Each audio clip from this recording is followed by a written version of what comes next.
Hybrid model के तहत पाकिस्तान और श्रीलंका में खेले जाने वाले एशिया कप के इफ्तिताही मैच में पाकिस्तान ने नेपाल को 238 रन के बड़े मार्जिन से शिकस्त देकर मुहिम का शानदार आगाज कर दिया। मुल्तान क्रिकेट स्टेडियम में पाकिस्तान ने टॉस जीतकर पहले खेलते हुए मुकर्ररा 50 ओवर्स में 6 विकेटों के नुकसान पर 342 रन बनाए। पाकिस्तान ने नेपाल को जीत के लिए 343 रन का हदफ दिया, मगर पूरी टीम 104 रन बनाकर पवेलियन लौट गई। सोमपाल कौमी 28 रन के साथ टॉप स्कोरर रहे, जबकि आरिफ शेख ने 26 और गुलशन झा ने 13 रन बनाए। इनके अलावा कोई भी खिलाड़ी दोहरे हिंद से तक पहुंचने में कामयाब न हो सका। शाहीन आफरीदी और हारिस रऊफ ने 2-2 खिलाड़ियों को आउट किया। इससे कबल ग्रीन शर्ट्स की जानिब से बाबर आजम और इफ्तिखार अहमद ने शानदार सेंचुरियां स्कोर की। पाकिस्तान की जानिब से man of the match Babar Azam 14 चौकों और 4 छक्कों की मदद से 151, जबकि इफ्तिखार अहमद 11 चौकों और 4 छक्कों की मदद से 109 रन बनाकर नुमाया रहे। इनके अलावा पाकिस्तान के लिए मोहम्मद रिजवान ने 44 रन की इनिंग्स खेली। ये बाबर आजम की वनडे फॉर्मेट में 19वीं, जबकि इफ्तिखार अहमद की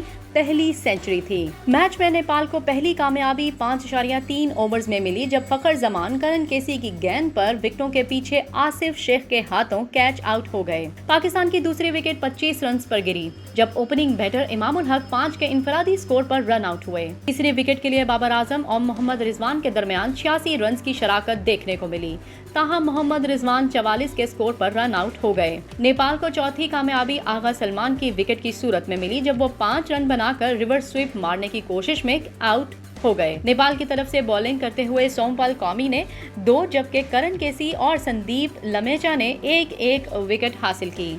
पाकिस्तान और नेपाल की टीमें पहली मर्तबा वनडे फॉर्मेट में आमने सामने आई। नेपाल की टीम पहली मर्तबा एशिया कप खेल रही है, जिसने रवां बरस ACC मेंस प्रीमियर कप जीतकर एशिया कप में रसाई हासिल की थी। मैच के बाद दोनों टीमें चार्टर फ्लाइट के जरिए श्रीलंका रवाना हो गईं।